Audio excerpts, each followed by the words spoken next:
make the relationship between environment, economy and society one that is not based on trade-offs so much, but rather on trying to make development happen on all the three dimensions for sustainable development.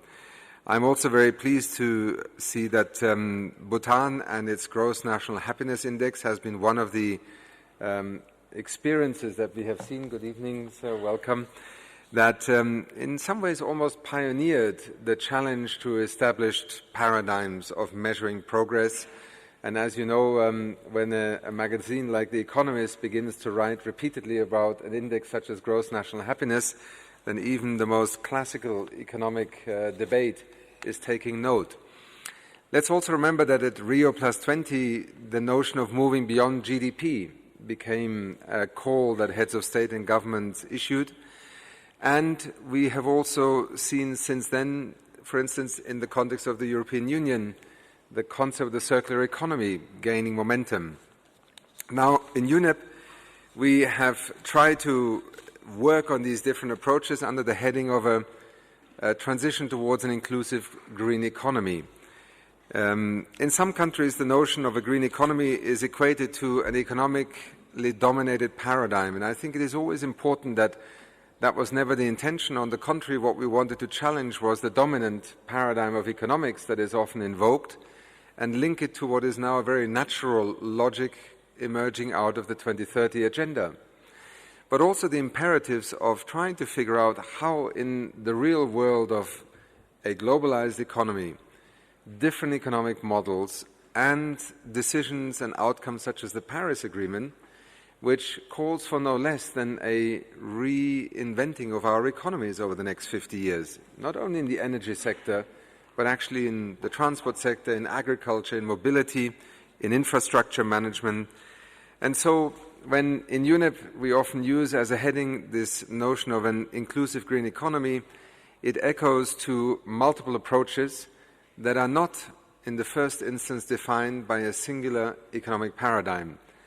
But what we have tried to do over the years, and particularly in the original Green Economy report, was to study how are countries actually deploying public policy, how are they involving the actors in the economy, whether it is the small farmer, whether it is the corner shop, whether it is the food supply industry, whether it is the energy sector, in trying to make these transitions become possible. Because remember, one reason why we took relatively long to translate the science of climate change into an economic transformation agenda was to do with the fact that for many countries it seemed to be a threat to their economic well-being. It seemed also in the international context a set of very unequal departure points for countries on which to converge in a very short period of time their economic transformation. As we sit here today, I must say we have, I think, crossed a number of boundaries. First of all, that assumption that sustainability in its widest sense, but also the environment more specifically, will always have to be the price we pay for development is a myth that has been challenged head-on. Not only because of global warming, but also because of the loss of ecosystem services, the productive functions of our, what I would like to sometimes refer to as the ecological infrastructure, just to make it clear that our economies and our societies, our livelihoods are not only built around railways, power lines, buildings and highways, but in fact are built very much on an ecological infrastructure that provides us with the services that we, in economic terms, have treated as of no value for the better part of modern economic development. And that has led us also to the point where we destroy them because in economic terms very often it was of no consequence. I have my colleagues Fulai here also. We have known each other for the better part of 20 years when already we were trying to address the issue of systems of national accounting. Nature left invisible in a system of national accounting that determines how countries develop, invest, tax and actually protect also resources will continue to lead us in the wrong direction. With you also being here, Madame Zhang, let me also say that what is currently being debated in the context of China is quite remarkable, because to have in a 5-year development plan not only the notion of ecological civilization being articulated as an objective in moving the development agenda in a very different trajectory for China's future development is in itself quite remarkable, because it has happened in a relatively short period of time. But let me also tell you that in our work with the People's Bank of China, where we cooperated for almost a year in 14 working groups to work with China and many of the experts in the Chinese financial economy to understand how would China be able to mobilize also its financial resources to essentially underwrite the investments that this transition towards a more sustainable and ecological civilization would entail, was a remarkable experience, because without finance, without investment, without resources, public and private, there is no hope whatsoever of either achieving the SDGs or indeed achieving the kinds of trajectories that the Paris Agreement laid out. By China's own estimates, and I've forgotten the exact figure now, annual green finance needs are estimated to be in the range of $200 billion, I think, as a first estimate. That is almost twice the entire ODA transfer investment payments that we see, for example, from north to south. It gives you an order of magnitude, and I'm sure the numbers will evolve over time, of what just one economy views as a current challenge in terms of not only setting goals, but then realizing them in the real world of investments, of choices that need to be made. So I would like to end my brief presentation by referring one more time to the notion of gross national happiness. I think the Kingdom of Bhutan still has an enormously important role to play in reminding ourselves that, economics can either be a suffocating discipline, because very often, as we have seen during the financial crisis, it can basically hold an entire society, economy to ransom. The notion of being too big to fail, or that there is no alternative, and that this is the law of physics equivalent in economic terms, has often imprisoned our public debate, but also our imagination, and above all our ability to conceive of an economy where people do not work to serve the economy, but the economy works to serve people. And by so doing, I think we have also managed, with a debate around green economy, ecological civilization, gross national happiness, circular economy, introduced the vital foundation of the future pathway for development. If it continues to be ignorant and blind to the centrality of maintaining the environmental foundations of our livelihoods, of our national economies, and ultimately of a global economy, then we are doomed to failure. And I think this is where hopefully the discussion this afternoon will offer us some very practical experiences and allow us to continue to evolve this debate, because it is far from having been either concluded or been conclusive. So with these opening remarks, again, thank you very much for the support. I wish you as panelists a very productive discussion. I will sneak back in as soon as our bureau meeting is over, and thank you for having me here with you. Thank you.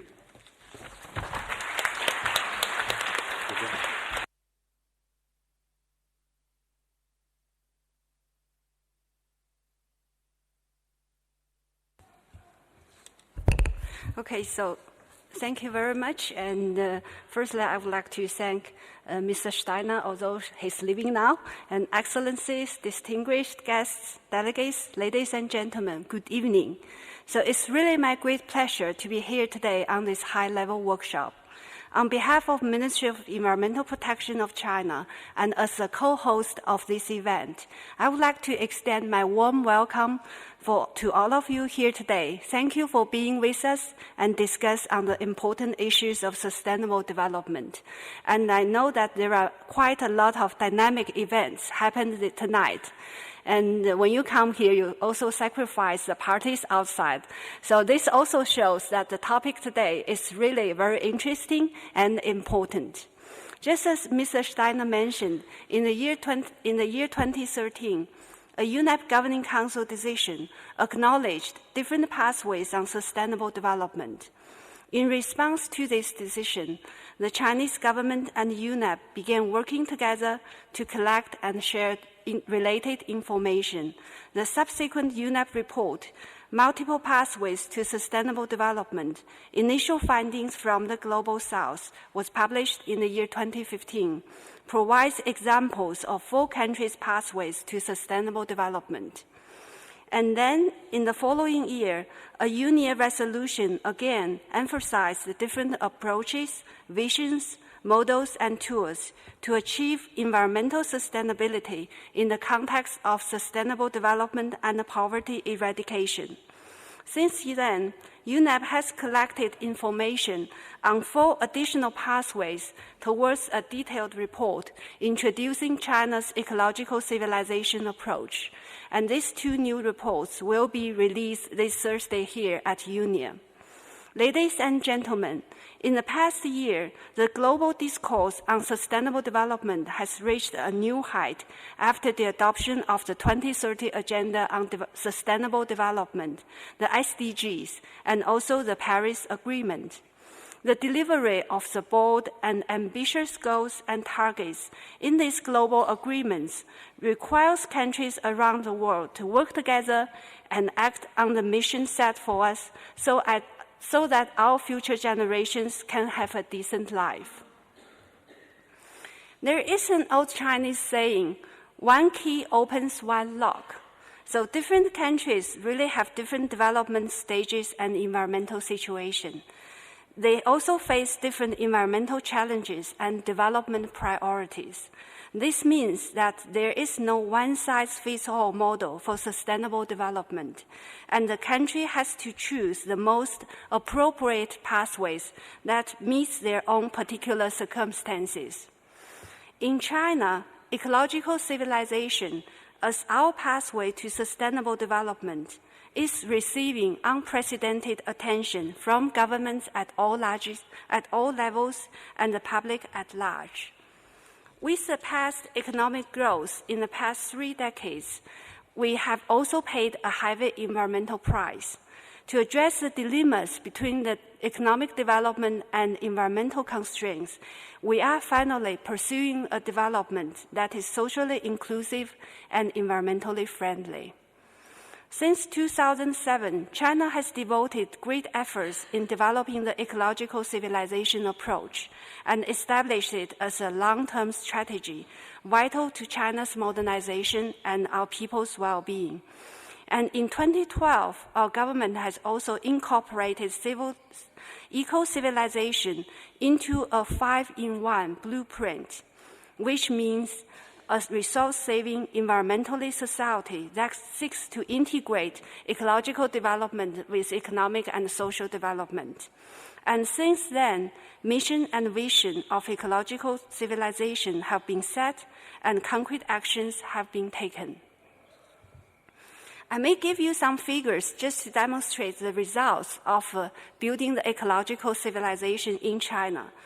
Actually, by the end of 2014, China had built 10.5 billion square meters of energy-saving buildings in urban areas, and that is roughly about 38% of the total area of urban residential buildings. And China also has set up the largest air quality monitoring network in the developing countries. We have now about 338 cities which have the monitoring stations and the capacity to monitor PM 2.5 and other 6 air quality indicators. And by the end of 2015, we also became one of the countries with the largest sewage treatment plant capacity in the world, with the urban sewage treatment rate reaching to about 91%. So, ladies and gentlemen, the successful adoption of the 2030 Development Agenda represents the country's political willingness towards sustainable development. The urgent task facing to us today is to put the vision into action. This needs close international cooperation. With the knowledge, experience, and best practice sharing, countries could learn from each other, inspire each other, and support each other. In this process, China is willing to further enhance the international cooperation, share our experiences and knowledge, and provide our support within our capacity. China is really very pleased to have supported UNEP's admirable effort in promoting multiple pathways towards sustainable development, and also very pleased to co-host this workshop with UNEP to conduct dialogue among the countries to share their growing knowledge and experience on this aspect. And I do hope that such dialogue will continue in the process of the implementation of the SDGs. And finally, I would like to wish this workshop a great success. Thank you very much.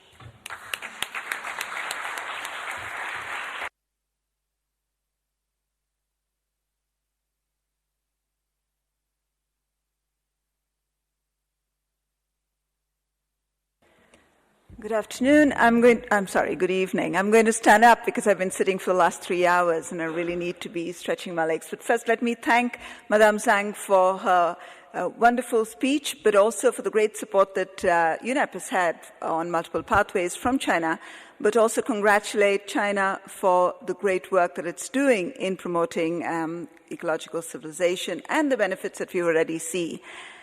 Ladies and gentlemen, you have heard what is the main objective of this workshop today. It's really to share the experiences further. But not just to share the experiences further, but also to deepen our understanding of what's going on across the world. We've heard again and again that there is no one-size-fits-all approach. We've heard again and again that even in the CPR just now, in the COW meeting, sorry, not in the CPR, but in the COW meeting, that you cannot just have one inclusive green economy for everybody, but what you want to do is look at pathways to sustainable development and look at what we mean by sustainable development and poverty eradication. It's in the context of that we're having this workshop to share the different approaches, but to also learn from you how we can take this idea forward better. So it's work in progress, as we've said again and again. We have now an hour and a half before us. So we have 2 moderated panels. I'll be doing the first one, and Fulai Shang will be doing the second one. The first one has 4 very interesting presentations, and may I invite the following people to the dais. Mr. Norbu is already here. He is the Secretary National Environmental Commission of Bhutan. May I invite His Excellency Diego Pacheco, Vice Minister for Planning of Bolivia. Oh, I'm sorry. My apologies. It says, okay, you're replacing him. Yeah.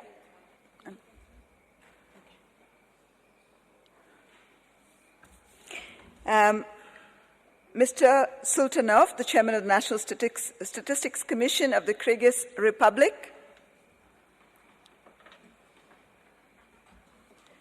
Mr. James Kimonoyo, High Commissioner and Permanent Representative of Rwanda to UNEP. And Ms. Maria Krotzberger, Head German Environmental Agency.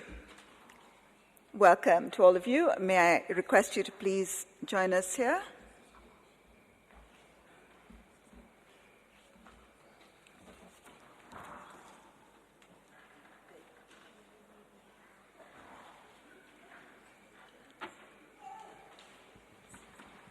So while our distinguished colleagues here take their seats, I just want to point to you that we've changed the order a little bit. We're going to start with Bhutan, who's going to speak about the green happiness, and then we will move to Bolivia, and then the order that I have just introduced them, the reason being that we move from concepts to more instrumental approaches. What we want to emphasize here is that these are multiple pathways. Each one is choosing them, and we want to understand the elements that make for these approaches. May I therefore call Mr. Norbu, the Secretary of National Environmental Commission, to make your presentation. Thank you.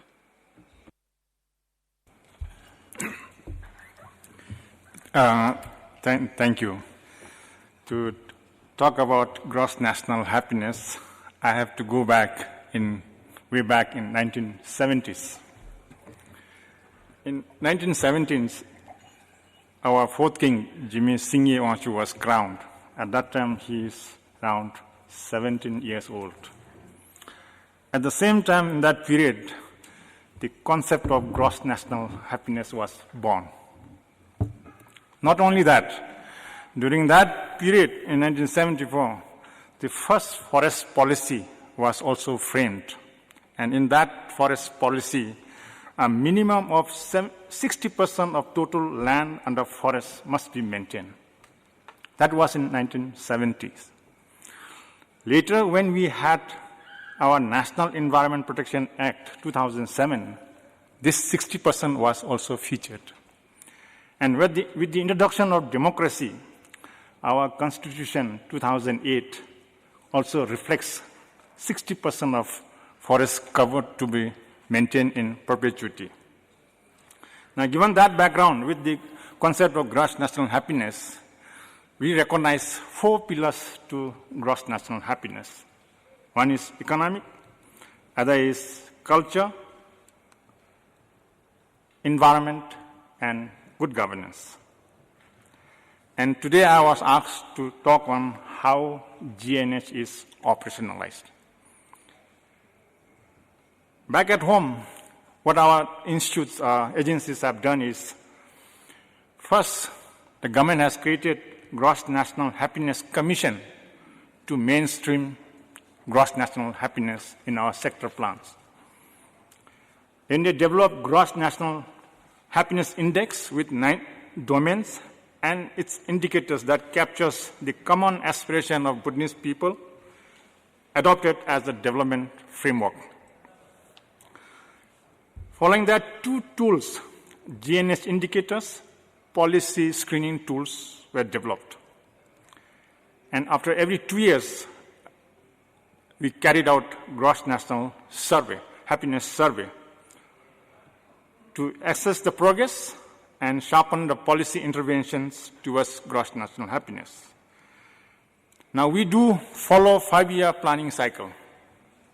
And in that, result-based planning framework is geared towards achieving gross national happiness with national key results areas and performance indicators measuring 4 pillars.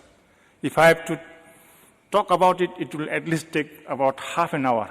So I am just going to suggest, if you are interested, you should visit the details. It was presented in FAO regional workshop, that is APCA's Asian Pacific Commission on Agricultural Statistics meeting held in Thimphu, and presentation is available on regional FAO website.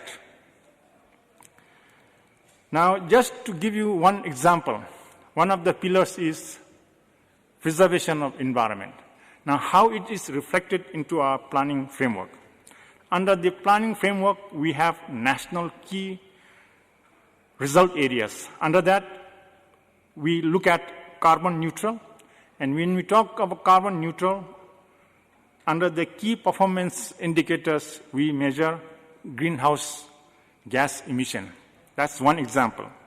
Another national key area is sustainable utilization of and management of natural resources. There we measure proportion of forest area under sustainable forest management. These are the examples. But whatever may be the approach or models we adopt, what is key for the success is we need a strong institutional support. Now, that we do have back at home. First is our inspiration is from our constitutional monarch. He is our role model in pursuing gross national happiness, in preserving our culture, promoting our culture, and conserving our environment. Equally important is political support. Regardless of which party comes to govern, attaining gross national happiness, conserving environment in particular, will always remain a priority for our country. I want to give another good example where with the change of government, but still we are able to pursue one of the program that we are looking at is Bhutan for Life, a project Finance for Permanence. It was initiated by the previous government. Now it is being continued by currently elected government. And this is similar to Costa Rica Forever if you are from Latin America. Here, what we are looking at is, in the past, our country, conservation is directly dependent on donor funding. Now, with the time, traditional donors are withdrawing it. But we like to see that our protected areas are financed in perpetuity. And on this background, Bhutan for Life is an innovative solution to securing financial sustainability for the protected area networks. Now, given that background, let me conclude by saying that I am sure some of you must have watched TED Talk by my Prime Minister of somewhere in February in Bangkok. It is mostly viewed, and I will encourage you to look at it. You will see what I mean by gross national happiness there. And also, if you want to learn and know more about gross national happiness, you must make a point to visit Bhutan. So I all welcome you to visit Bhutan. Thank you.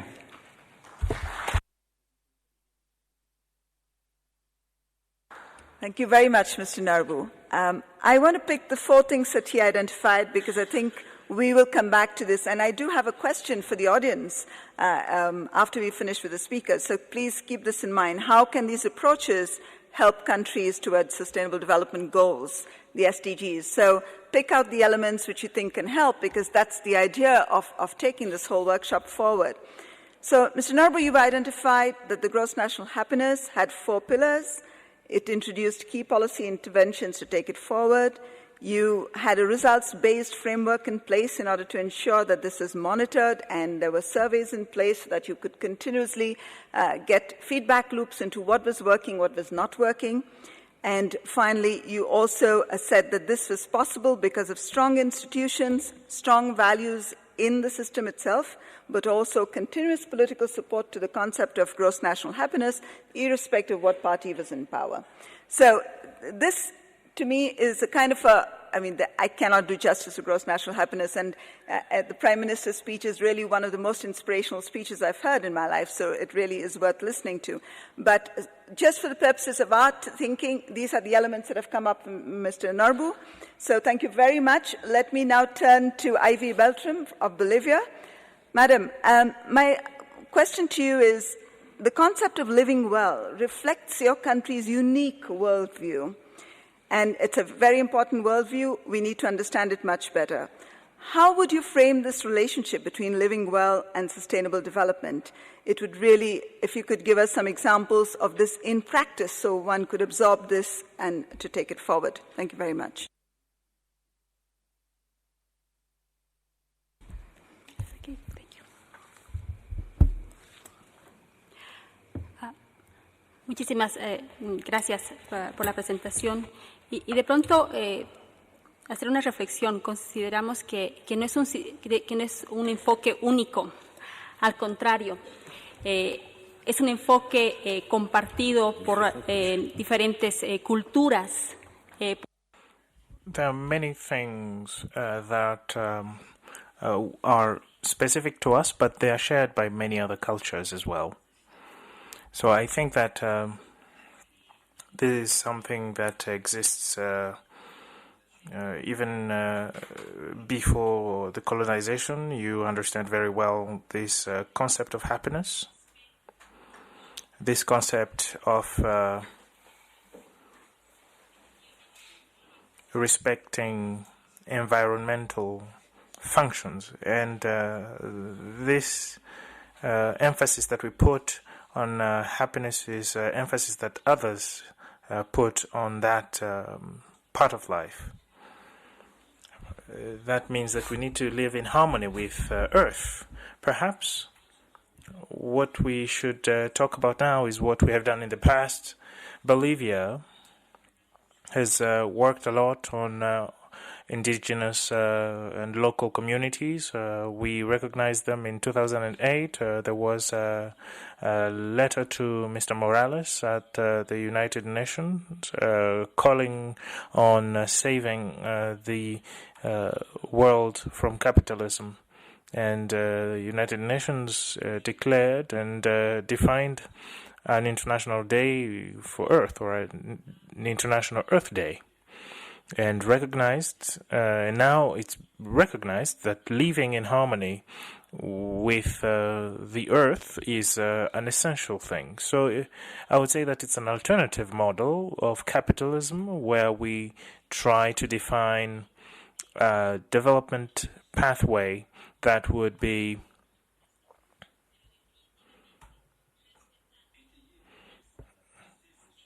supported by poverty reduction efforts, but also supported by a shift in living methods. But it also requires capability to sustain functions of the environment. So in that model also there are national targets that could be adopted nationally, but regionally as well as internationally. And this is actually what we find in the law on the recognition of earth rights. In our constitution, the earth is a collective asset. It is actually a living item that has rights. Perhaps what I could do now is to highlight in terms of the rights of the earth. The earth has a right to life, a right to the conservation of a number of processes. The other right is the right to the preservation of the diversity of beings that live on earth, and also the right of conserving the water cycle in terms of quality and quantity in order to ensure the sustainability of life systems. There is also the right to the conservation of air quality, to ensure life and to ensure good quality of life systems, and also to ensure that there is the respect of the right to the equilibrium on Earth. So there is an interdependence, there is a complementarity that exists between societies and the various living systems and the various components of that life. And there should be a balance between those various components. And there is also the right to rehabilitation. And there is also the right to be free from any contamination, from any destructive residues, and also there is the right to the preservation of environmental and human health. This law was promulgated in 2010, and actually when and this was the date that was declared as the International Day for Mother Earth. And then we also have the A300 law, which is a framework law for Mother Earth and her preservation. And also there is the providing for the balance of living systems. And this goes beyond ecosystems, actually. It's much wider. This idea of living systems also includes various aspects of society, economic, cultural dimensions, health dimensions. These go beyond the mere aspect of ecosystems. It features a much wider definition. So this Act A300, which is specific to the protection of Mother Earth, also includes the definition of well-being. This involves having a balance of various systems. It involves a dynamic equilibrium or balance between protection and restoration of living systems, and on the other hand, the reduction of extreme poverty, but also work or employment and the protection of social and cultural values. So this law, thanks to this law, we have catered for the complementarity of laws or rights, the obligations of states, the obligations of civil society, of the private sector, as well as the responsibility of the first element of this well-being is the acknowledgement of Mother Earth. Another aspect, which is also very important in this law, 300, and in our legislation as well, is the acknowledgement or the recognition that anything that has a price has to be protected. That means that we shouldn't only use markets, we can't commercialize ecosystem functions. Actually, all those efforts, all those investments have to be used to restore, to sustain environmental functions, and not, they shouldn't be commercialized, or they shouldn't be assigned a price.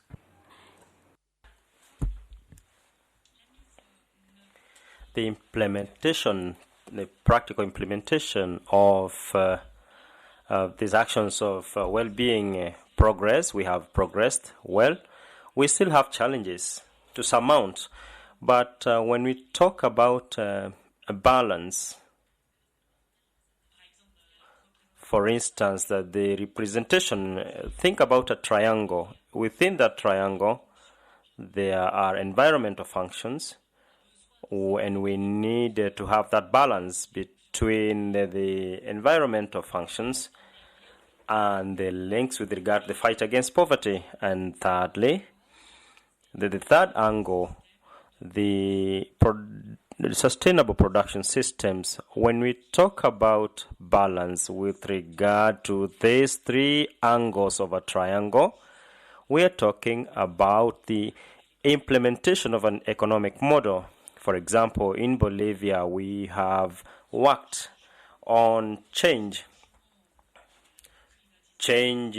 privatization and capitalization to be able to move towards a redistribution of these resources. That means renationalizing the key Bolivian companies, and through this national means, we can have models of redistribution of this wealth.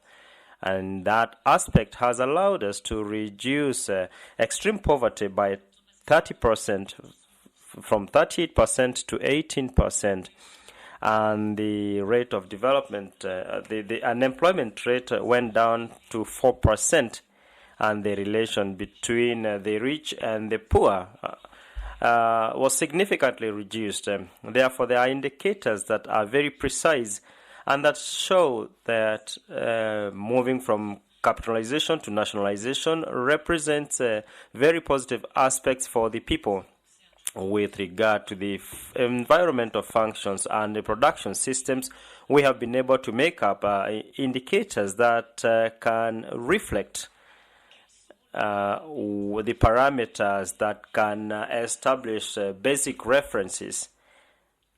And after the implementation, the application, with regard to the implementation, it is important in our model.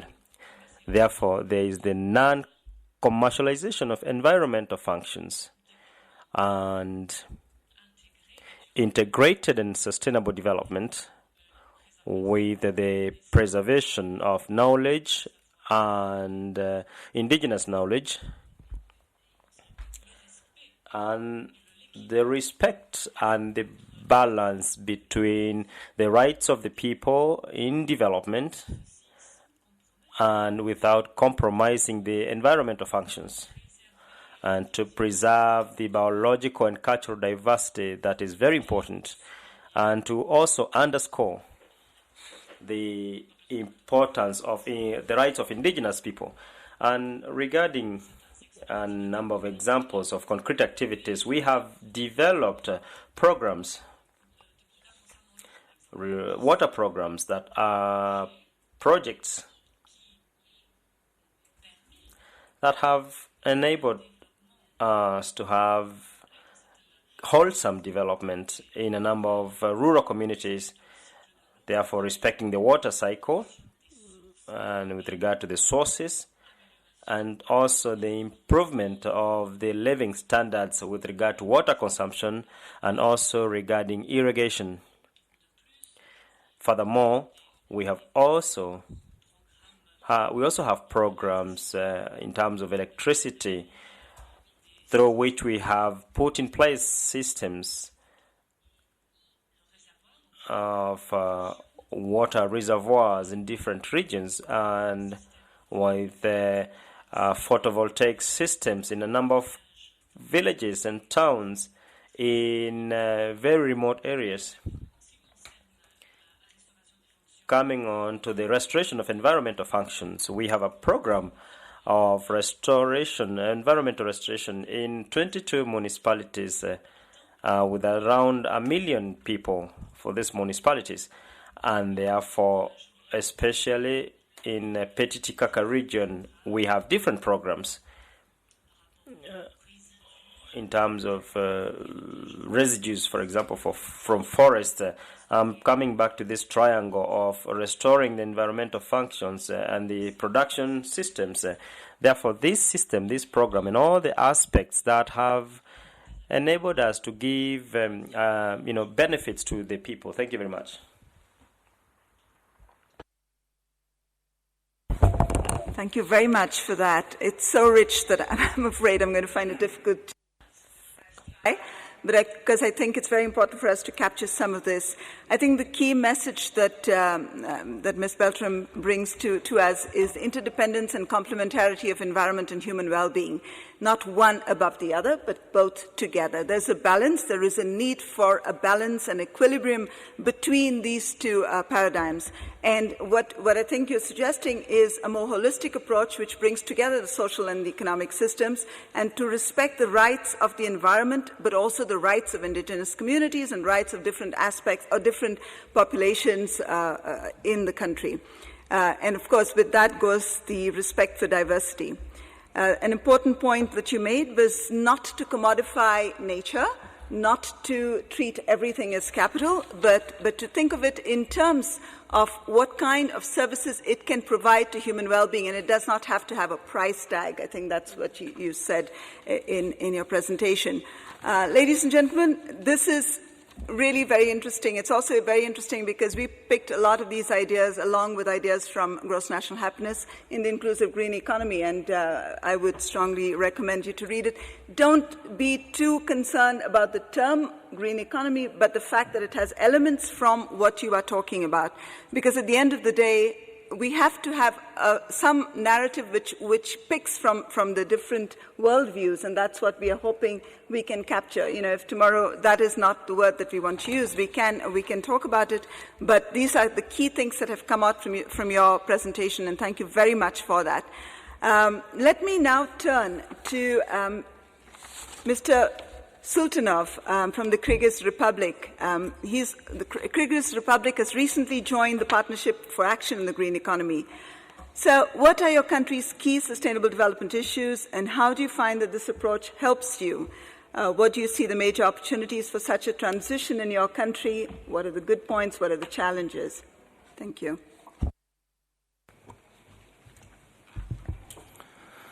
Глубоко уважаемые представители стран-участниц Ассамблеи, уважаемые дамы и господа, member countries of the Assembly, ladies and gentlemen, dear organizers. Позвольте поздравить вас с этим замечательным мероприятием Генеральной Ассамблеи экологической программы ООН на высоком уровне. От имени Кыргызской Республики позвольте поблагодарить за приглашение участвовать в работе Генеральной Ассамблеи и выступить на сегодняшней сессии. Я имею огромную честь представить Кыргызскую Республику и поделиться нашим опытом в продвижении вопросов устойчивого развития, важной темы нашего времени сегодня. Let me congratulate you on this wonderful event, the United Nations Environment Assembly at the highest level. On behalf of the Kyrgyz Republic, let me thank you for the invitation to participate in the Assembly and speak at today's session. I have the great honor to represent the Kyrgyz Republic and share our experience in the promotion of sustainable development, today's important topic. Мы подошли к важнейшему моменту в истории наших стран, когда негативные изменения состояния окружающей среды грозят социально-экономическому развитию и способности самостановления экосистем. В настоящее время Кыргызская Республика продолжает активно работать для продвижения устойчивого развития страны как член мирового сообщества и ООН. We have approached an important point in the history of our country when negative environmental changes threaten the socio-economic development and self-healing ability of ecosystems. Currently, the Kyrgyz Republic continues to work actively to promote sustainable development of the country as a member of the world community and the UN. Каковы же был этот путь? Высшим политическим руководством страны был официально объявлен курс на устойчивое развитие. Идея устойчивого развития сейчас как никогда оказалась созвучной традициям, духу и менталитету народов Кыргызстана, который может сыграть исключительно важную роль в развитии страны. What was this pathway? The highest political leadership of the country has officially declared a policy of sustainable development. As never before, the idea of sustainable development has become in tune with the tradition, spirit and mentality of people of Kyrgyzstan, which could play a crucial role in the development of the country. Хочется подчеркнуть, что политический базис для устойчивого развития построен. Подтверждением политического курса Кыргызской Республики на устойчивое развитие стало создание 24 ноября 2012 года Национального совета по устойчивому развитию при президенте Кыргызской Республики, которая работает, объединяя усилия всех ветвей государственной власти, частного сектора и гражданского общества по вопросам будущего развития Кыргызстана. Национальный совет служит политической площадкой самого высокого уровня. I would like to emphasize that the political basis for sustainable development is in place. The proof for the policy of the Kyrgyz Republic on sustainable development is the creation of the National Council for Sustainable Development in the Kyrgyz Republic under the President on 24 November 2012, which combines the efforts of all branches of government, the private sector and civil society on the issues of future development for Kyrgyzstan. The National Council is the political platform at the highest level. 21 января 2013 года указом президента Кыргызской Республики утверждена национальная стратегия устойчивого развития Кыргызской Республики на период 2013-2017 года, где обозначены стратегические ориентиры новой модели устойчивого развития и главные приоритеты. On January 21st, in 2013, the National Strategy for Sustainable Development of the Kyrgyz Republic for the period 2013-17 was adopted by the decree of the President of the Kyrgyz Republic, which marked the strategic guidelines for the new model of sustainable development and the main priorities. Уважаемые дамы и господа, 2015 год был историческим с точки зрения единства мирового сообщества и принятие новых глобальных целей в области устойчивого развития.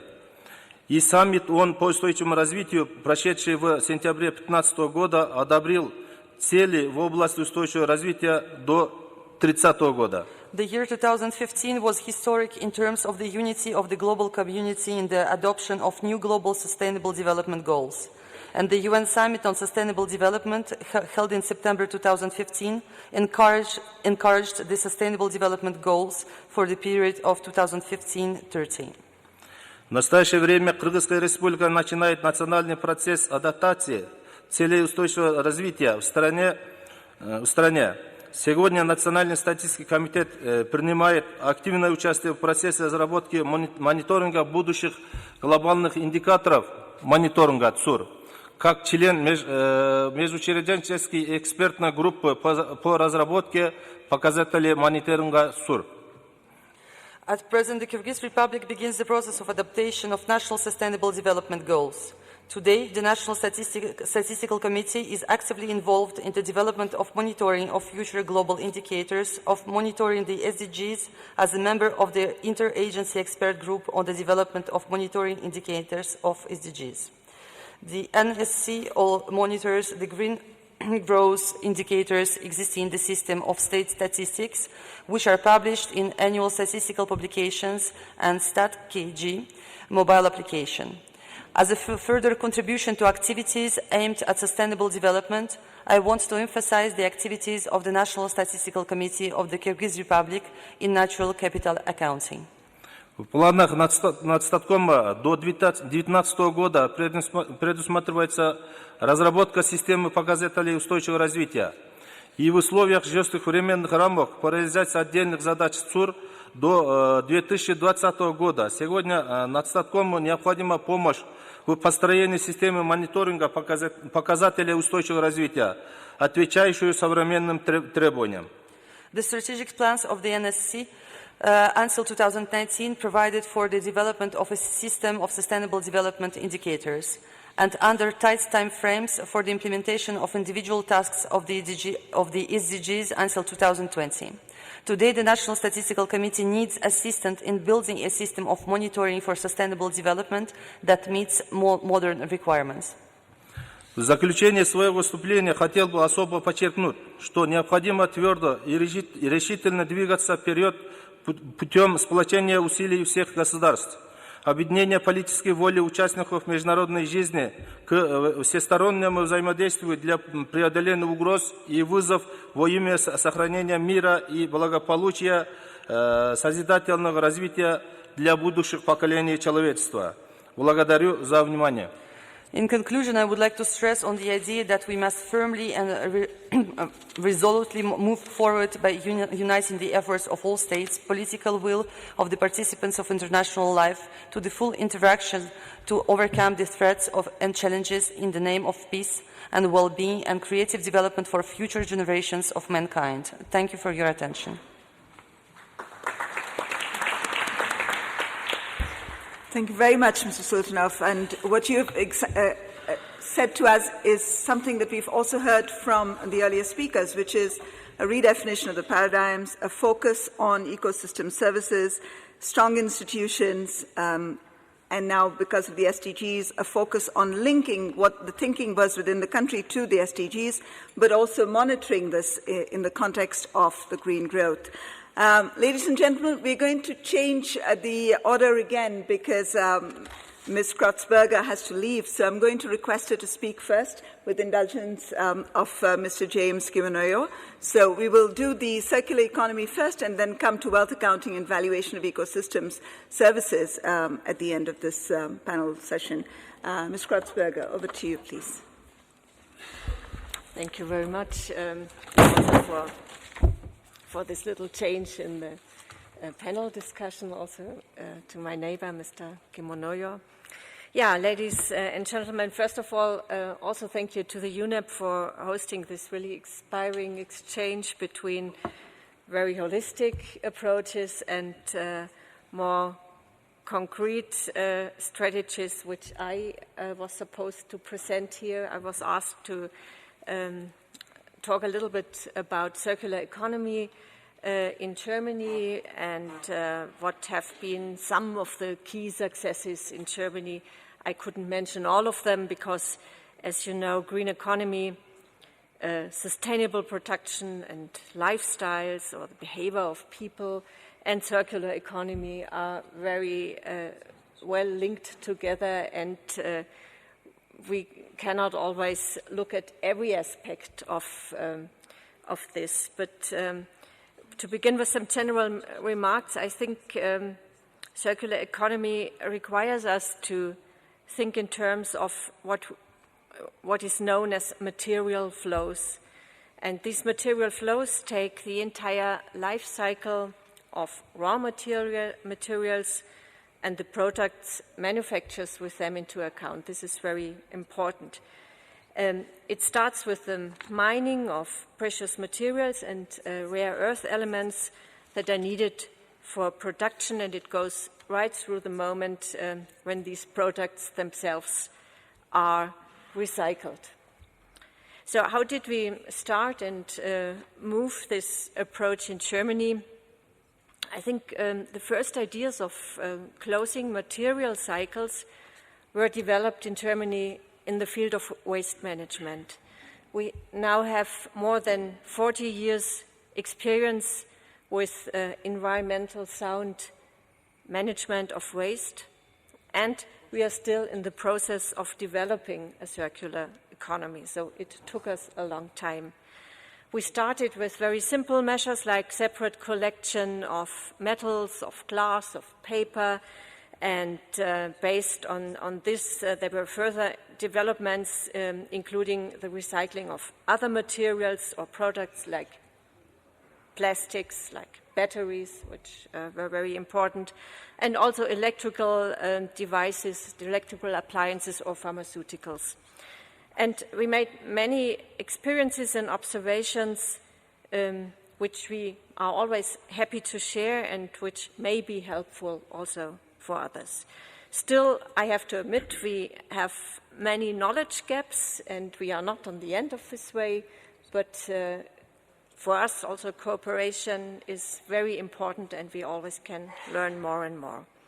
So closing the loop of product life cycles through recycling and reuse is one of the core messages for implementing circular economy. And no doubt promoting recycling through increasing recycling rates and improving quality of secondary raw materials are very important aspects. But we also learned that there's a close link between circular economy, resource efficiency, and climate change mitigation.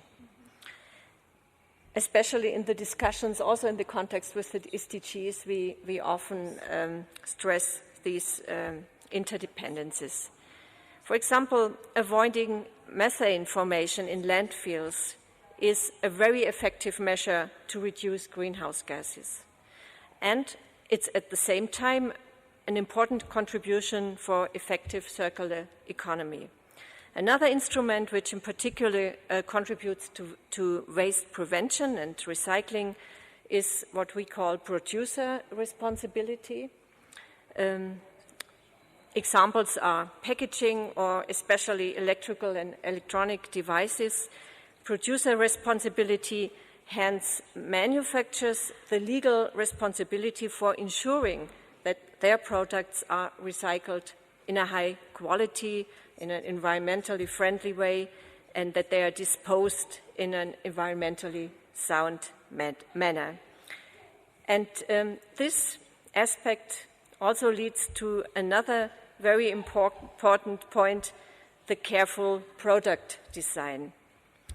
We think that the product design itself is a main key to reducing the environmental impacts that products cause over their entire life cycle. And environmental protection-related design criteria should be, as we think, and we are working on this, enshrined as principles of equal rank to the practical, the economic, and legal requirements to the design process.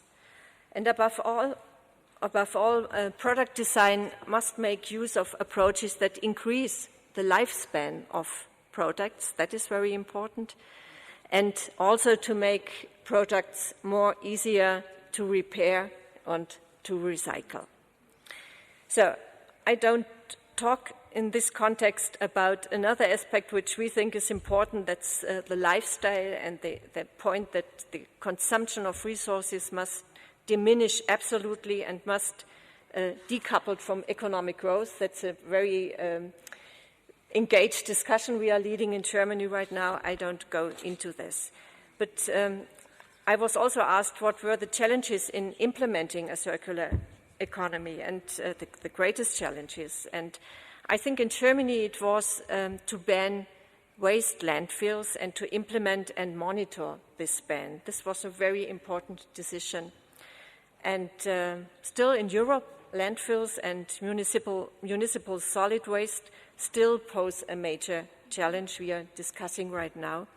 And this is very important for implementing circular economy as well as for protecting the climate. We made a research study, we presented a research study also in Brussels, and we found out that if we would stop the landfill of municipal solid waste in Europe alone, this could contribute close to 100 million tons of CO2 equivalents in net reduction to the EU's greenhouse gas balance. That's not little, but this requires a complete diversion from waste from landfills as well as the use of the waste for a high-quality recycling and energy recovery. We think it would be a crucial measure to implement SDG 13, that is taking urgent action to combat climate change and its impacts.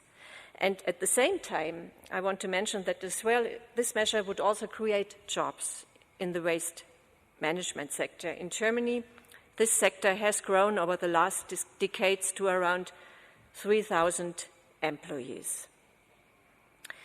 Well, I will end with a very technical example concerning the question how we can support also other countries in adopting the principle of a circular economy. And I want to mention here also, this is a very singular aspect, the eco-labels. We believe that eco-labels play a very important role as well. In Germany, we call our eco-label Blue Angel, and these labels have a very important approach to making environmentally friendly products more transparent, especially for the consumers. And we want, that's our interest, strengthen the eco-labels worldwide, and so we are cooperating very strongly with other national labels, such as the Chinese eco-label or the Japanese eco-label. And the idea is that we try to harmonize the criteria and the mutual certification. So this will make it easier for product manufacturers to receive the eco-label in partner countries. And we are quite optimistic that we will manage to do so.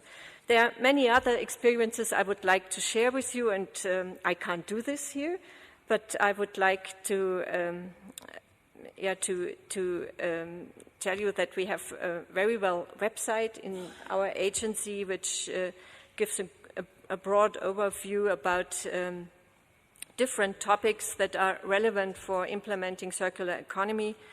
I think this website gives a good access to technology providers and contacts as well. And in the end, I can say we did a lot of research on different environmental fields, but we did very little research on the gross national. No, we did no research on the gross national happiness up to now. So I'm happy to learn from Bhutan. Thank you very much. Thank you very much, Ms. Krotzberger. You know, it's very interesting. We heard from Ivy, if I may call you Ivy, about what Bolivia is doing as being an alternative to capitalism. What I hear from you is a corrective to capitalism, because in a way, what you're proposing is to visit the whole idea of circular economy in the context of planned obsolescence, which was so crucial to creating demand in market-driven economies. And so what you're saying is you extend the life of the product, you look at it from the material flows perspective, you introduce regeneration into the very design of the product. You look at it from a point of view of the whole life cycle of the product, and therefore consumption becomes very much part of this.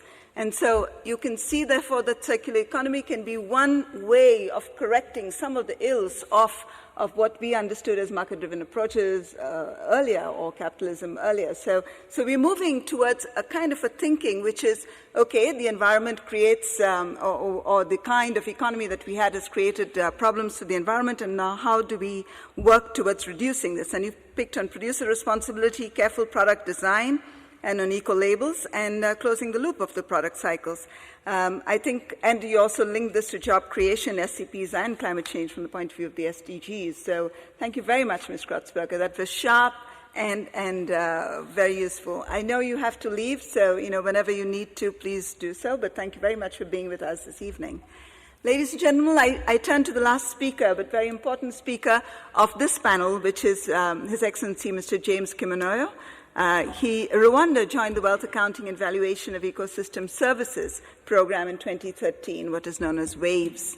What we would very much like to understand is what motivated your country to doing this, and what do you see as the advantages, the challenges of accounting and evaluation. This is an issue which is very often a problem. Some countries do not believe in accounting and valuation, some do, and be very useful to understand better how you see this issue. Thank you. Thank you very much, moderator, and I want to take this opportunity to thank UNEA for inviting Rwanda to be on this panel.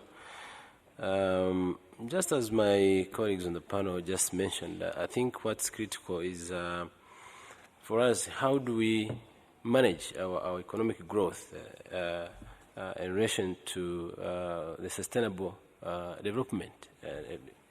What are we doing today to make sure that future generations benefit from what we are putting in place today? And so, as you know, Rwanda is one of the fastest growing economies in the world since 2000, when we developed our blueprint, which is Vision 2020, and eventually some strategic plans like EDPRS 1 and 2. The strategic plans envisages a lot of programs, but at the same time trying to ensure mainstreaming of environmental sustainability. And I would want to use this opportunity also to thank UNEP and UNDP for supporting Rwanda in the Poverty Environment Initiative, whereby we have been able to bring together all the institutions to plan together to make sure that whatever we do today, be it infrastructure, energy, agriculture, they are going to be sustained. And in the context of Agenda 2030, we still see the synergies in what we have done as Rwanda since 2000 in the Vision 2020. Now, coming to the issue of wealth accounting and the evaluation of ecosystem services, particularly natural capital account, as you know, it's a kind of a new paradigm, and many countries have not really grasped the importance of conducting the natural account capital account, because Rwanda, as you know, it's been growing, as I said, at 8% annually. But then we realized that the measurement of the economic growth globally is based on the economic output, the GDP. Now, this is a departure from this traditional, conventional way of evaluating the economies of different countries. But this is a very important process for us, because we realized early on in 2012 that actually as we plan our development, we need to understand what is it that is going to spur our economy. What do we have in place? The highest forms of growth are based on knowledge, yes, but how about the natural resources? How is this knowledge going to convert the natural resources into something sustainable? And so to understand the resources that will make a major contribution to an economic growth was very important. That's the reason why we thought the natural capital account is important for the country. But also understand that the constraints that some of the resources that we are using or relying on in terms of economic growth, for instance, land. As you know, Rwanda is a very small country, a country of 12 million people living on a land not more than 10,000 square miles or 26,000 square kilometers, high population density, and 80% living in rural areas on agriculture. Land being one of the natural resources. How do you use that land under that stress and to make sure that you sustain it for future generations?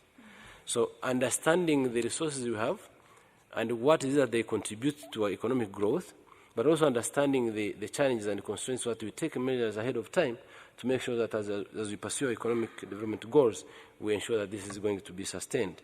And so we selected in that process about 5 sectors, priority sectors, to be able to measure the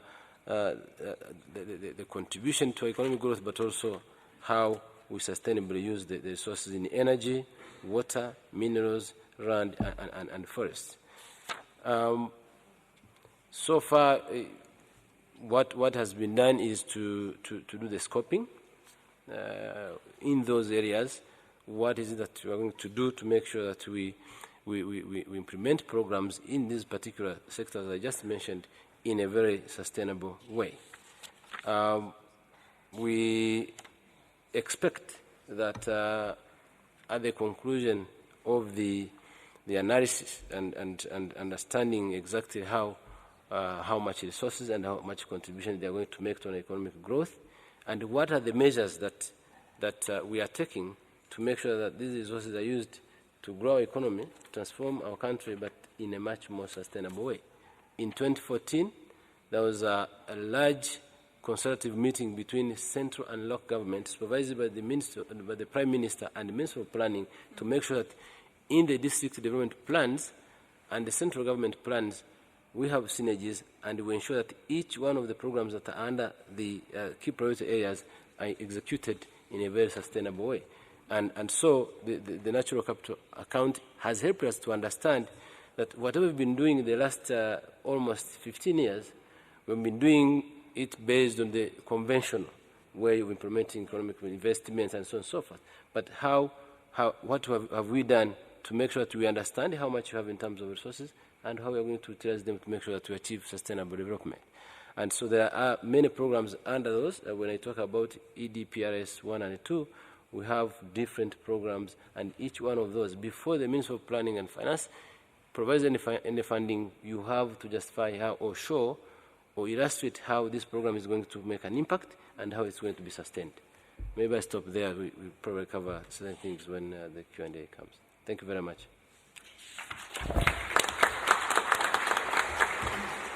Thank you very much, Your Excellency. And what you've heard again is a very pragmatic approach to addressing an issue which, of course, was key to your country, which is a resource scarcity around land. And so that promoted or pushed you into looking at the issue of valuation, because you realized that unless you thought of valuation, you were unable to make the decisions that you needed to make. Now, again, these would have issues for other countries, but we can come back to that in a minute. Fulai, I know that we are running late and you have another panel, so I was going to ask a broader question of the audience, but maybe I'll keep the question for later if people still have the energy after the next panel. So let me stop this panel for now. Thank you very much for being here with us. I'm going to summarize at the end, so I'm not going to do a summary now, but thank you very much, all of you.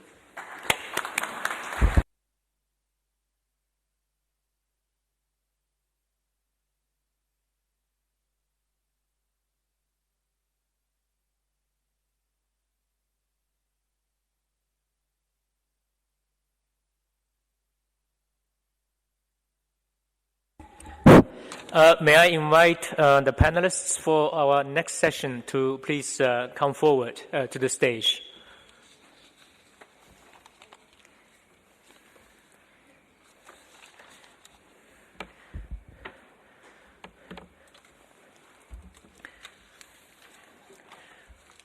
In this next panel, we have the honor to have the following distinguished panelists.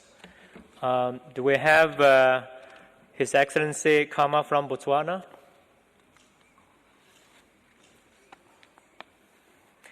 And do we have His Excellency Hakan from the Netherlands, the ambassador to the UN here in Nairobi? And do we have Madame Zhang from China? And also, do we have the UN South-South Cooperation Center, Mr. Chedek? Please come forward, and let's try to be efficient in this final session. And thank you for staying with us. In the last session, we have heard a very rich range of approaches, national pathways to sustainable development. We have heard the Living Well approach from Bolivia. We have the gross national happiness from Bhutan. And we have inclusive green economy in Kyrgyzstan. And we also have heard circular economy experience from Germany. Now, in this panel, I would like to, if I may, I would like to ask our distinguished panelists some more pointed questions, if I may, starting from His Excellency Karma. No, sorry. Okay. Okay, I was just informed that Mr. Karma was replaced by Mr. Jimmy Opello, yeah, Deputy Permanent Secretary of Botswana, yeah. Now, Mr. Opello, your country has been implementing natural capital accounting for quite a number of years. Now, we would like to hear from you, from your perspective, how useful you think an approach like natural capital accounting, which has been implemented in other countries as well, but in your particular country, tell us how useful you think this approach has been in supporting Botswana's approach to sustainable development. Could you please?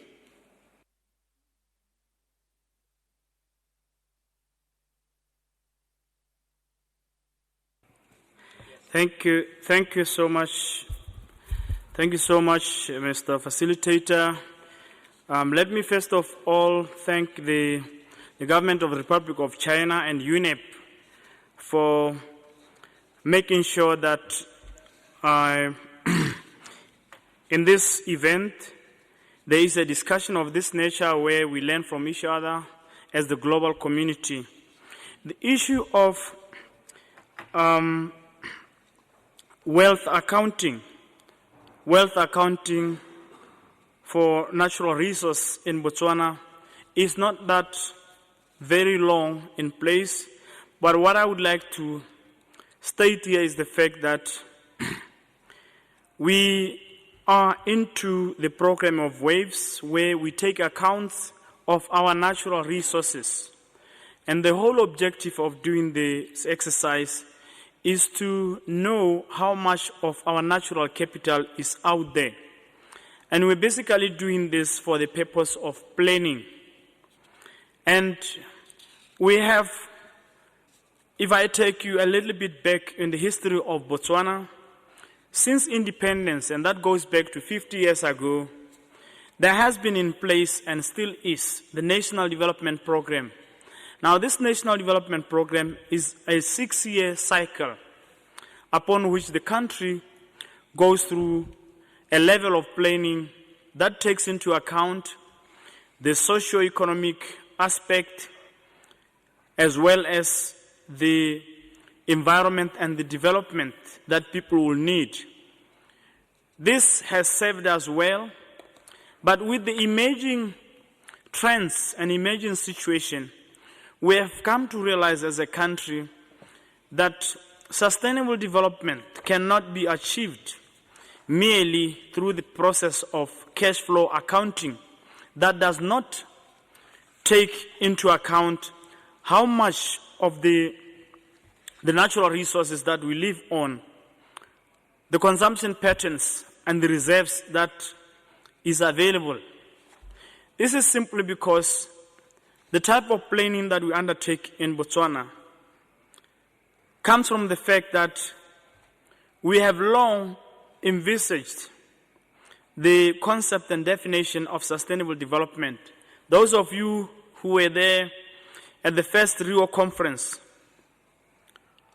will recall that Botswana delegation was led by the former president, His Excellency Semasire, who took the podium to explain in our own context what sustainable development is. And in his words, he had said that sustainable development is the development that takes into account the needs of the current generation without jeopardizing the future of the next generation. Since then, we have always put that thinking in our development process. The multiple pathways through sustainable development and poverty eradication is a process that has started a little bit long way down the line. We have had a program that took into account the interfacing of poverty and environment.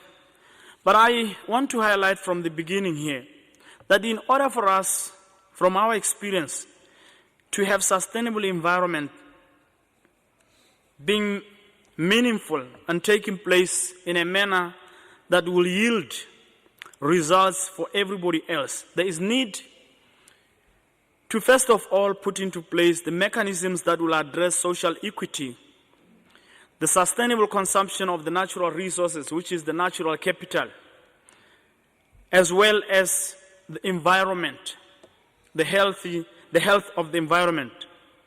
But there are key points that need to make sure that those aspects are realized.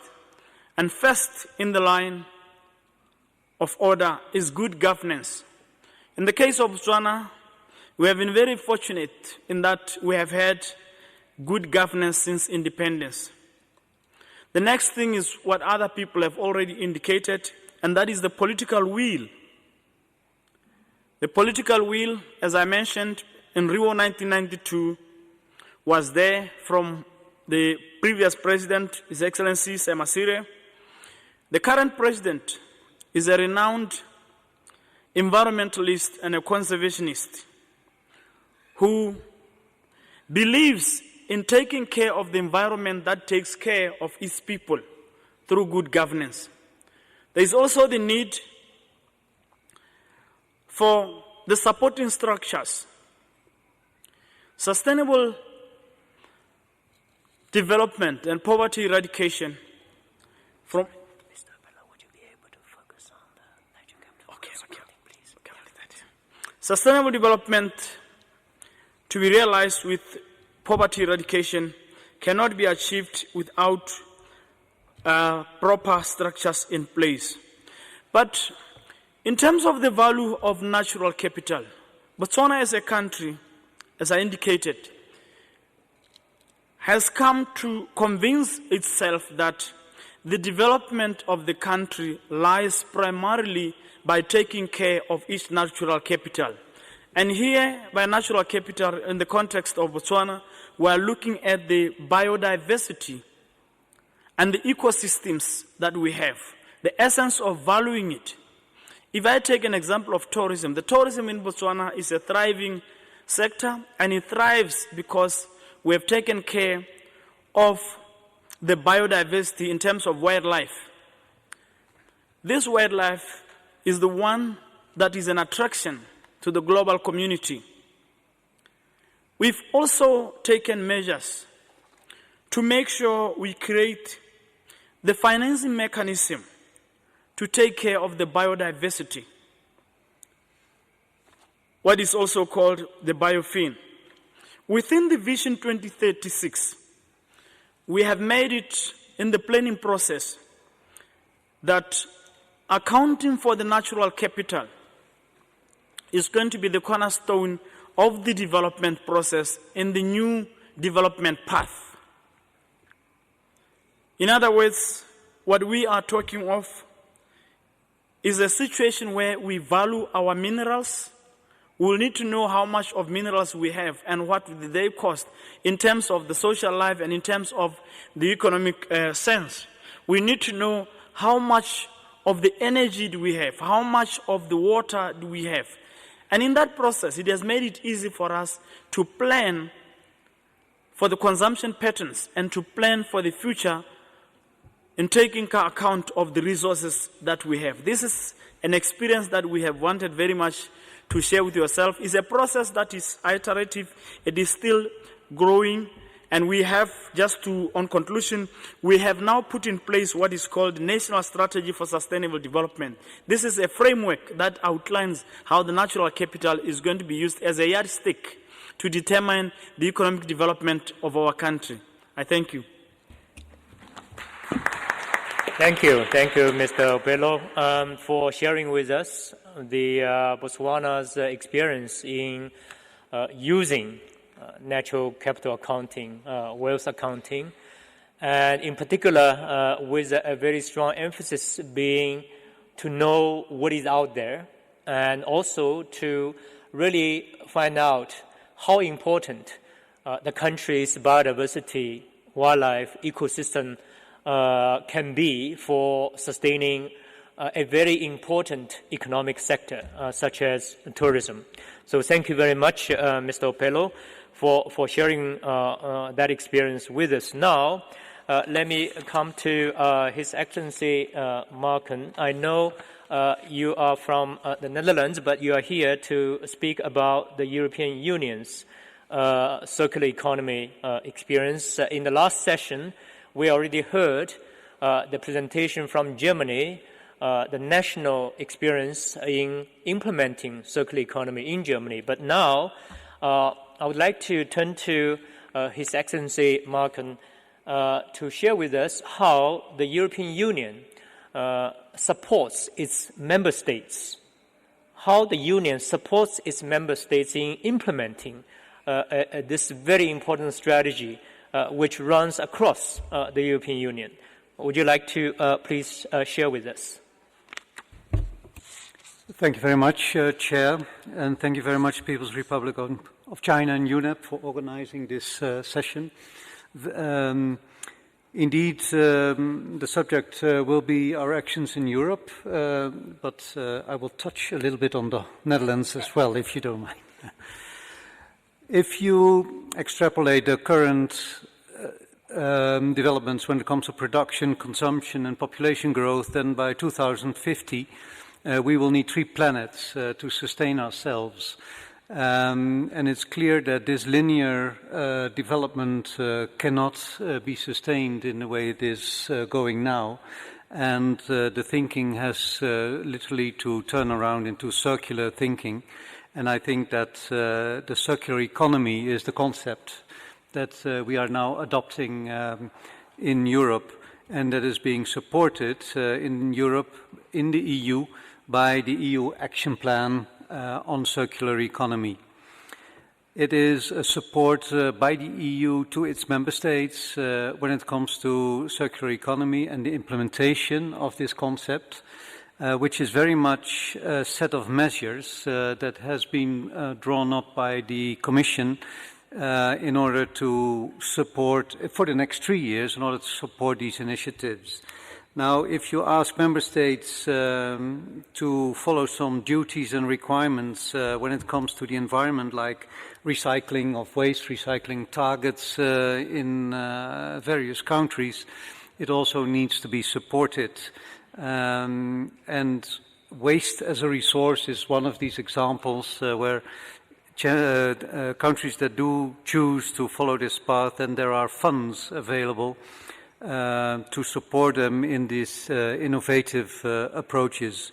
The 2 funds, Horizon 2020 and Life Plus, which can be used to buy time from consultants, or maybe sometimes it doesn't cost money, but it's a matter of rules and regulations, or creating platforms for exchange of information. So in that sense, the support is both in terms of funds, but also in terms of setting rules and regulations and offering platforms for exchange.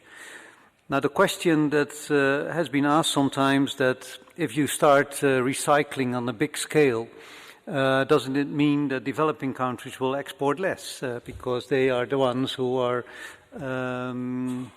probably going to suffer if we are going to recycle so much that we need less? Well, If we think back on the 3 planets we normally would need by 2050, I think that if we can do it still with 1 planet, then the developing countries are still very much assured of their export markets. But much more than that, I think that the new markets that are being developed, the new products, the innovative thinking, new business models, is not something that is just for the Western countries. That is something for the whole world, and we expect also developing countries to benefit from this development. Creating value from waste is one such business model where we think that also developing countries can benefit tremendously. Other than maybe the Millennium Development Goals, which was very much with governments, the Sustainable Development Goals is very much about partnerships.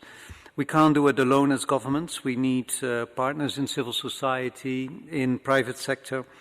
And I think that, and now I'm touching a little bit on the Netherlands quickly, we have founded a global goals charter, and that is between non-state actors and government on circular economy.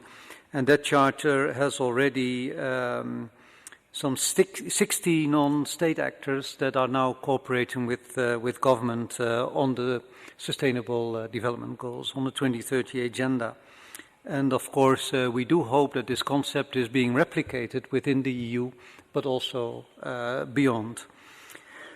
Another thing I would like to mention is the Green Deal. It's also a concept in the Netherlands in which non-state actors have certain ambitions. These ambitions sometimes have obstacles in getting them realized. And the deal, the Green Deal with government, is that if these obstacles can be removed by government, they will do so.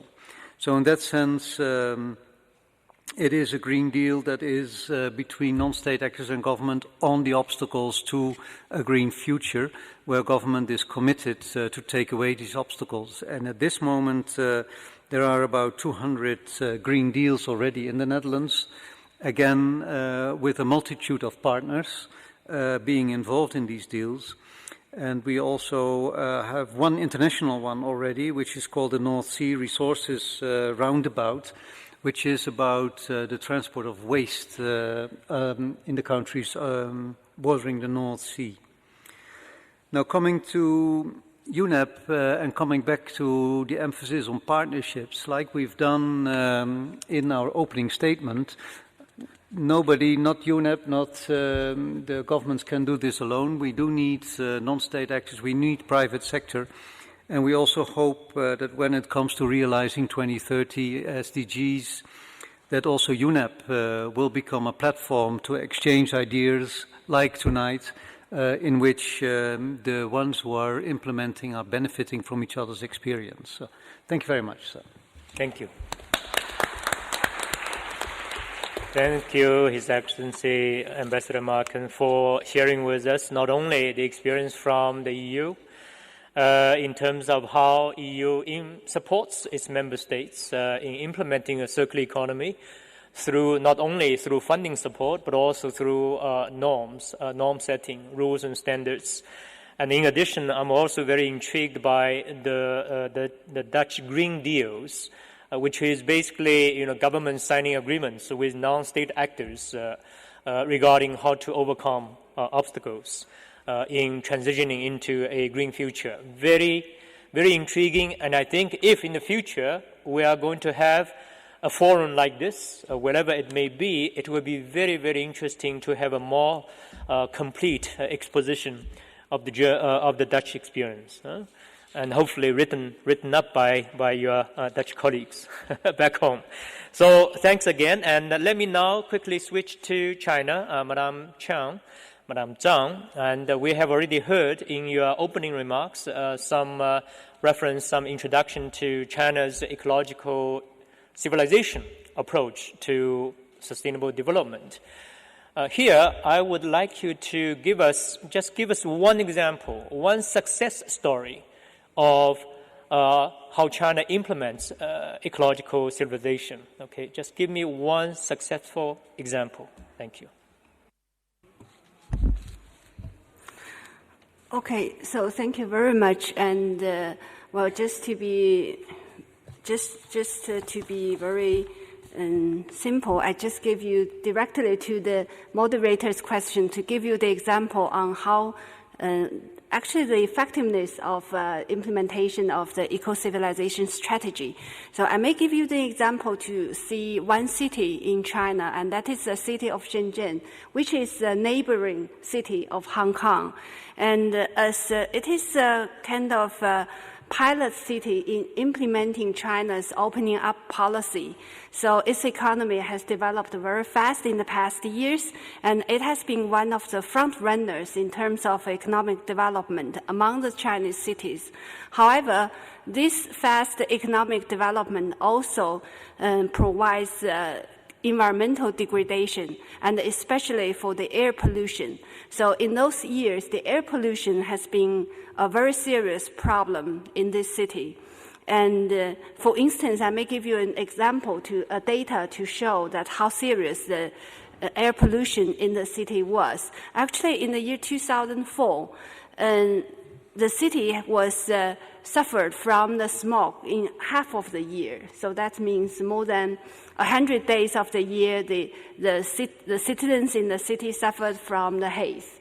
And then there are definitely a lot of complaints from the people in the city. And then over the past 10 years, guided by the eco-civilization strategy, the city has made up their mind to solve the problem. So they have taken various measures to tackle the air pollution issue in the city. They have optimized their economic structure, upgrade their industries, and phased out outdated production capacity, and also developed the newly emerging strategic sectors. And then in the year 2015, another data shows the improvement of the air quality in this city. So in the year 2015, actually the level of the PM 2.5 was reduced by more than 50% compared to the figure in the year 2004. And at the same period, actually the GDP growth was increased by about 3.5 times. So from this example, you actually could see that with the economic development, we actually have decoupled from the environmental degradation. So thank you very much. Thank you, Madam Zhang, for giving us the example of Shenzhen, where under the ecological civilization approach, the economic performance, economic growth has not suffered. Actually, it has performed better, while at the same time, the city has been able to significantly reduce its air pollution. And so that gives us hope. And also, it reminds me of the observations or the remarks made by Ambassador Marken in the sense that developing countries could indeed look for new opportunities, new markets, new businesses as Europe or other parts of the world switch to a circular economy. So finally, let me invite Mr. Chedek, the envoy of the Secretary General on South-South Cooperation and Director of the UN Office for South-South Cooperation. And I'd like to ask a question. The South-South Cooperation has played a very important role in helping countries to exchange experiences, sharing information amongst themselves on issues regarding sustainable development. Now, I would like to ask, in the context of the 2030 Agenda and the SDGs, how does your center plan to help the countries in the South to implement the SDGs? Okay, thank you. Thank you very much. I also congratulate you on your stamina. I'm the 11th speaker of this panel. I hope I'll be up to the challenge of complementing the very interesting presentations we had before. Last week we had a meeting of the United Nations High-Level Committee on South-South Cooperation. That is a subordinate organ of the General Assembly that has universal membership. And that group answered the first part of your question. It said that South-South cooperation is a key element for the achievement of the 2030 Agenda. You can say, okay, that's a political argument. But we took the opportunity of that particular debate to present a series of case studies, which we compiled only among a series of United Nations agencies and close partners with the support of UNDP, and we managed in this very short process to identify 61 South-South practices that we could link with the 17 SDGs. So the answer to the question is yes, South-South cooperation has been contributing to the achievement of the SDGs even before they were promulgated. Now, what's next? What's next? We also have the responses in the declaration itself, the one that approved the SDGs, the Addis Ababa Action Agenda, and other documents, all of which called for increased engagement in South-South cooperation in getting this agenda, making this agenda reality. And the good news is that for many years, South-South cooperation was always there, achieving very beautiful results, but it was not as scaled up as it has become. In that context, I want to highlight, particularly because they are co-hosts, the generosity of the government of the People's Republic of China that has made a significant commitment of resources to support South-South cooperation. So now we have resources because many countries are committing, and in addition we have successful practices of the South. What are the obstacles to this? One is that southern countries by definition, also northern countries do, have very pressing needs. So politically it is very difficult for the leaders of those countries to commit resources for external cooperation. I heard it working in many countries that are developing at the same time when to engage. Why are we helping the poor in other countries when we still have many poor in our homes, in our countries? Another second problem is organizational and institutional. Many of the traditional cooperation structures in developing countries are geared towards receiving cooperation from mostly traditional donors, multilateral organizations. And in many occasions, they do not have the tools to become providers of South-South cooperation. So that's an additional institutional limitation. That limitation also applies to many of the traditional donor countries vis-à-vis supporting triangular cooperation. Many of them cannot do it. So therefore, the challenge is to remove those institutional obstacles and also to get a clear definition of the role of South-South cooperation in 2030. As I said before, it has been already validated politically, but there are still some questions that might need to be answered. Questions such as, what are the mechanisms we are going to promote? How are we going to measure South-South cooperation? We already have very well-developed principles that will not be changed, the principles that were established as far away as Bandung in the 1950s, but confirmed in Buenos Aires, Argentina, in the Buenos Aires Plan of Action of 1978, or in Nairobi in 2009. I'm speaking in the political succession that led to the legal framework of South-South cooperation. But we need, perhaps, a new application of all these principles to the new realities that I've just presented beforehand. In that context, we have been proposing the organization of a conference in 2018 to commemorate the 40th anniversary of the Buenos Aires Plan of Action, to create a moment for strong advocacy and also to answer these questions, to relaunch even further and even stronger South-South cooperation for the 2030 Agenda. Thank you.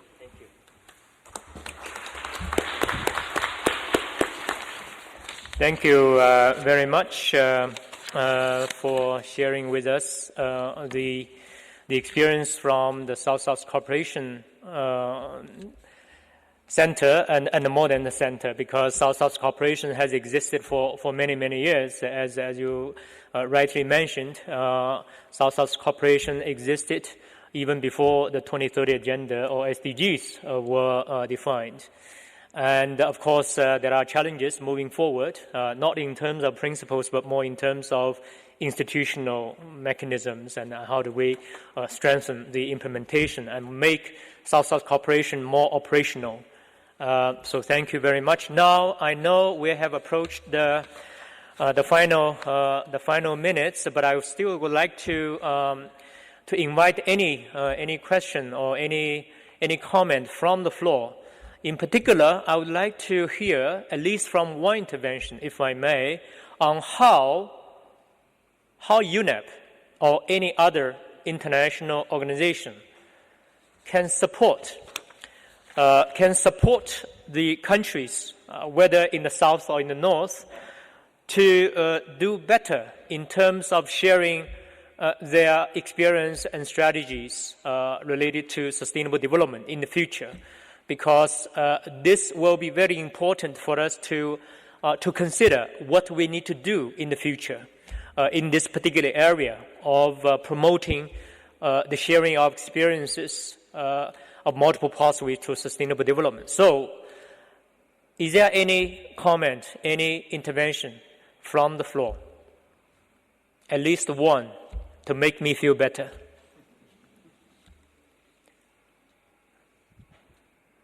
Anything that UNEP or any other international body can do to help countries to share this type of experiences as we have done today. And apology to our interpreters, and let's, if you do have to leave, I fully understand, but let's try to complete in, thanks very much, finish in the next few minutes, okay? Thanks. So, I am expecting someone to please give at least one intervention, okay? I'm sure someone will come forward, as I expected. Please. Thank you, and thank you for the encouragement. I'm Michael Stanley Jones from the UNDP UNEP Poverty Environment Initiative. It was mentioned earlier by the panel, and I thank the panelists for their interesting presentations and the variety of pathways that were revealed this evening. The Poverty Environment Initiative, which has been dedicated for more than a decade to mainstreaming poverty and environment in sustainable development, has shared recently, as 2015, its experience in a handbook on mainstreaming, and we hope that this material can be transformed and made useful at country level as it provides multiple models, not only the PEI model, but multiple models and examples and methodologies and tools for working across goals, for integrating through national planning, budgeting, and programming multiple objectives that we see are shining through in the new agenda for 2030. Thank you. Thank you. Your intervention has certainly made me feel much better. At least we have heard a voice from the floor. So with that, let me pass the floor to Lydia to conclude this workshop. Thank you.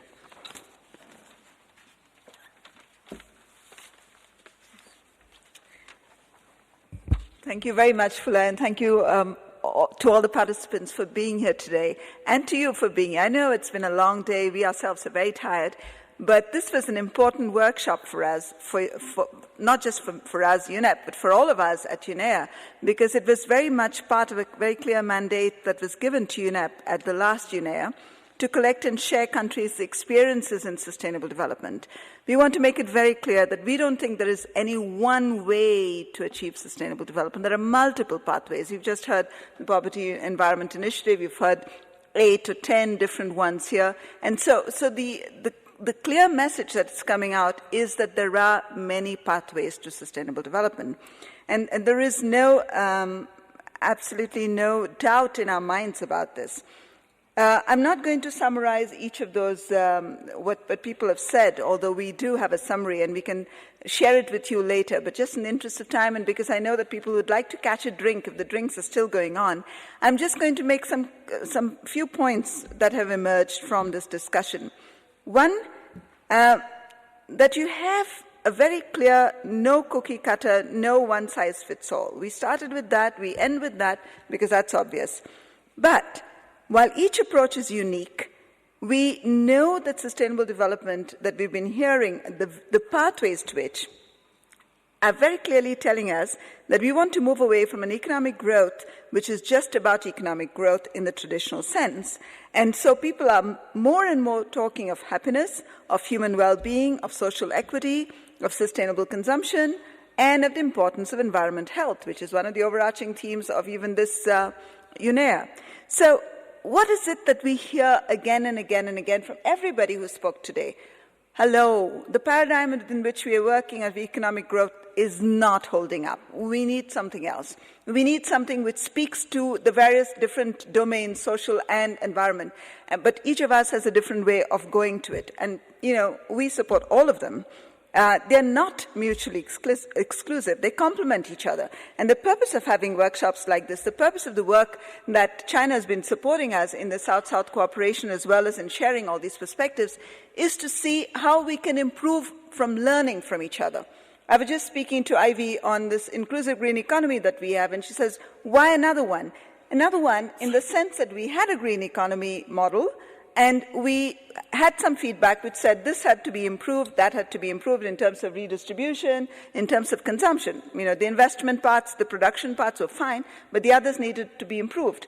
And so we at UNEP wanted to, explore how the narrative could gain from reading around this. And because we'd been doing this report, because we'd been doing the study, Fulay and the team, were in a position to, I think, revisit some of the narratives. This is not to say that this is better than that or that is better than this. All these are pathways. It's a context within which our countries are that will determine where and what pathway we want to develop. So China has ecological civilization, Bolivia has living well, and who knows, India may come up with its own strategy. It doesn't have one yet on this issue. So, ladies and gentlemen, I don't want to take up any more time.